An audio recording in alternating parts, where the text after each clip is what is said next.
नमस्कार. इंग्रजी शिकताना अनेक वचनांचे नियम. अरे बापरे, किती गोंधळात टाकतात नाही का? पण काळजी करू नका. आज आपण हेच कोडं अगदी सोपं करून समजून घेणार आहोत. हो ना, हा प्रश्न तर सगळ्यांनाच पडतो. म्हणजे बघा, एक गूस असेल तर अनेक गीज होतात, पण मग एक डिअर असेल तर अनेक डिअर्स का राहतात? डिअर्स का नाही? हे असं का होतं? याच्यामागे काहीतरी लॉजिक आहे की नाही? चला, आज आपण मिळून हेच कोडं सोडवूया. आजच्या या विश्लेषणात आपण काय काय बघणार आहोत? आपण सुरुवात करणार आहोत अगदी बेसिक गोष्टींपासून. मग तो सोनेरी नियम म्हणजे काय ते पाहू. त्यानंतर काही ट्विस्ट्स, काही नियम न पाळणारे शब्द आणि काही खास केसेस. शेवटी हे सगळं असं का आहे याचं एक मोठं चित्र पण समजून घेऊ. चला तर मग सुरू करूया. चला तर मग अगदी मुळापासून सुरुवात करूया. एक आणि अनेक या संकल्पना नक्की आहेत तरी काय? व्याकरणात याला नाउन नंबर असं म्हणतात. नाव जरी मोठं असलं तरी गोष्ट अगदी सोपी आहे. हे आपल्याला फक्त इतकंच सांगतं की आपण एका गोष्टीबद्दल बोलतोय की एकापेक्षा जास्त. उदाहरण बघा, किती सोपं आहे. द बॉय इज प्लेइंग म्हणजे एक मुलगा खेळतोय. पण जर जास्त मुलं असतील तर आपण म्हणतो द बॉयज आर प्लेइंग. इथे एक गोष्ट लक्षात घ्या, बॉयचं बॉयज झालं पण सोबत इजचं आर सुद्धा झालं, म्हणजे नाम बदलल्यावर क्रियापदही बदलतं. आता वळूयात त्या नियमाकडे जो सगळ्यात जास्त वापरला जातो. याला आपण गोल्डन रूल म्हणू शकतो, कारण इंग्रजीतले बहुतेक शब्द याच नियमानुसार चालतात. आणि हा गोल्डन रूल काय आहे? अगदी सरळ. शब्दाच्या शेवटी फक्त एस लावायचा, झालं अनेक वचन. जसं की बुकचं झालं बुक्स, पेनचं पेन्स, कारचं कार्स. सोप्पं आहे ना? हाच आहे तो आपला गोल्डन रूल. पण इंग्रजी इतकं सोपं असतं तर काय हवं होतं? फक्त एस लावून नेहमीच भागत नाही. कधीकधी शब्दांचे उच्चार सोपे व्हावेत म्हणून या नियमात थोडे बदल करावे लागतात. आता तेच बदल काय आहेत ते पाहूया. आता हे शब्द बघा, ज्यांच्या शेवटी S, S S, S H, C H, X किंवा झेड असे आवाज येतात. विचार करा, बसच्या पुढे फक्त एस लावला तर उच्चार कसा होईल? बज. किंवा बॉक्सच्या पुढे एस, बॉक्सेस. विचित्र वाटते ना? म्हणूनच उच्चार सोपा व्हावा यासाठी आपण एस लावतो. म्हणजे बसचं बसेस आणि बॉक्सचं बॉक्सेस. आता उच्चार करायला सोपं वाटतंय. आता वायने शेवट होणाऱ्या शब्दांची गंमत बघूया. इथे एक छोटासा नियम आहे. जर वायच्या आधी व्यंजन असेल, म्हणजे ए, ई, आय, ओ, यू सोडून कुठलंही अक्षर, तर वायला काढून टाकायचा आणि आय, ई, एस लावायचा. जसं की सिटीचं सिटीज किंवा बेबीचं बेबीज. पण जर वायच्या आधी स्वर असेल, जसं बॉय शब्दात ओ आहे, तर मग काहीच बदलायचं नाही, फक्त एस लावायचा. म्हणून बॉयचं होतं बॉईज.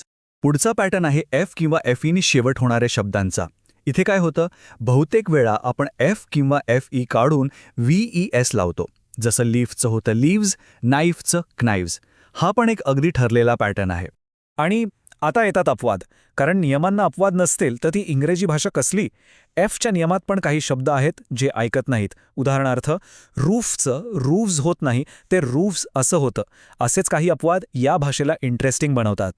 चला आता भेटूया इंग्रजी व्याकरणातल्या खऱ्या बंडखोरांना. हे असे शब्द आहेत जे ना एसचा नियम पाळतात ना ईएसचा. ते म्हणतात, आम्ही आमचे नियम स्वतःच बनवणार. हे शब्द बघा, ते अनेक वचन बनवण्यासाठी शेवटी काहीच जोडत नाहीत. ते चक्क शब्दाच्या आतला स्वरच बदलून टाकतात. म्हणजे मॅनचं मॅन होतं, फूटचं फीट होतं. खरं तर हे शब्द जुन्या इंग्रजी भाषेतून आले आहेत आणि त्यांनी आपलं मूळ रूप आजही तसंच जपून ठेवलंय. आणि मग येतात काही महाशय जे अजिबात बदलायला तयार नाहीत. एक वचन असो की अनेक वचन, त्यांचं रूप तेच राहतं. एक डिअर काय आणि 100 डिअर काय, शब्द तोच. यांनाच झिरो प्लुरल्स म्हणतात, कारण अनेक वचन होताना रूपात शून्य बदल होतो. इंग्रजी भाषेची एक खासियत आहे, ती म्हणजे ती इतर भाषांमधून खूप शब्द घेते. आणि गंमत म्हणजे कधीकधी ती फक्त शब्दच नाही तर त्या शब्दांचे अनेक वचन बनवण्याचे नियम पण घेते. म्हणूनच लॅटिनमधून आलेल्या कॅक्टसचं अनेक वचन कॅक्टी होतं आणि ग्रीकमधून आलेल्या क्रायटेरियांचं क्रायटेरिया. आतापर्यंत आपण नियम पाहिले, अपवाद पाहिले, बंडखोर शब्दही पाहिले. आता आपण काही अशा शब्दांबद्दल बोलूया जे या सगळ्यांच्या पलीकडचे आहेत. ह्या आहेत काही खास केसेस. यात मुख्यत्वे 3 प्रकार आहेत. पहिले म्हणजे अनकाउंटेबल नाउन्स किंवा अगणनीय नामं, ज्यांना आपण मोजूच शकत नाही, जसं की वॉटर, राईस, इन्फॉर्मेशन. दुसरं प्लुरल ओनली नाउन्स, म्हणजे असे शब्द जे नेहमीच अनेकवचनी रूपात वापरले जातात, जसं सिझर्स किंवा ट्राउझर्स. आणि तिसरे आहेत जे दिसायला अनेकवचनी वाटतात पण असतात एकवचनी, जसं की न्यूज किंवा मॅथमॅटिक्स. आता हा एक खूप महत्त्वाचा आणि थोडासा गोंधळात टाकणारा मुद्दा. जेव्हा आपण अ नंबर ऑफ म्हणतो तेव्हा त्याचा अर्थ बरेच किंवा अनेक असा होतो. म्हणून क्रियापद पण अनेकवचनी येतं, जसं a number of students are absent. पण जेव्हा आपण द नंबर ऑफ म्हणतो तेव्हा आपण एका विशिष्ट संख्येबद्दल बोलत असतो आणि संख्या ही एकच असते, म्हणून क्रियापद एकवचनी येतं, जसं the number of students is increasing. हा फरक लक्षात ठेवण्यासारखा आहे. वा, किती नियम, किती अपवाद, सगळं बघून डोक्याला थोडा ताप आला असेल. पण मग प्रश्न हा उरतो की इंग्रजी अनेकवचनं इतकी विचित्र का आहेत आणि हे सगळं लक्षात तरी कसं ठेवायचं? चला, आपण जे काही शिकलो त्यावर एक पटकन नजर टाकूया. हे बघा, रेग्युलर नियमांपासून ते फॉरेन शब्दांपर्यंत सगळे प्रकार आणि त्यांची उदाहरणं इथे एकाच ठिकाणी दिली आहेत. ही एक परफेक्ट रिव्हिजन शीट आहे, नाही का? तर मग या सगळ्या नियमांमधून आणि बंडखोर शब्दांमधून आपल्याला काय टेकअवे मिळतो? टेकअवे हा आहे की इंग्रजी ही फक्त एक भाषा नाही आहे, तर ती अनेक भाषांचं आणि संस्कृतीचं एक मिश्रण आहे.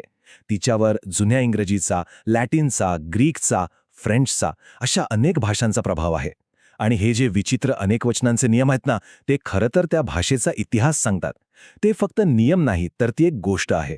त्यामुळे पुढच्या वेळेस जेव्हा गीज किंवा कॅटी असे शब्द समोर येतील तेव्हा फक्त व्याकरणाचा नियम नाही, तर त्यामागचा हा रंजक इतिहासही नक्की आठवेल.